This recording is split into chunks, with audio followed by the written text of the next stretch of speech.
آج کل ہم دیکھتے ہیں کہ ہمارے ملک پاکستان میں چونکہ سیاسی یعنی الیکشن کے دن چل رہے ہیں، تو مختلف سیاسی لوگ، سیاسی پارٹیوں کے لوگ جلسے پروگرامات کرتے ہیں۔ تو اکثر ہم نے سوشل میڈیا پر بھی دیکھا ہوگا اور خود اپنے آنکھوں سے بھی ایسی پروگراماتوں میں دیکھا ہوگا کہ سیاسی لوگ جو ہیں یہ ایک دوسرے کو برے القابات سے پکارتے ہیں، ایک دوسرے کی ذاتیات کو چھیڑتے ہیں،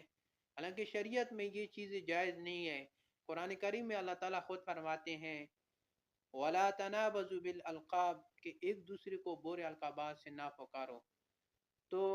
آپ کسی سے اگر آپ پروگرامات میں الیکشن کی طرف بات کرتے ہو یا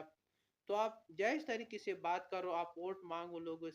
سے ایک ترقی کے ایک ویژن ایک مقصد ان کو دے دو، لیکن آپ اس کے بدولے ایک دوسرے کی برائیاں کرتے ہو، پھر وہ دوسرا جو سیاسی لوگ ہیں وہ آپ کی برائی کریں گے۔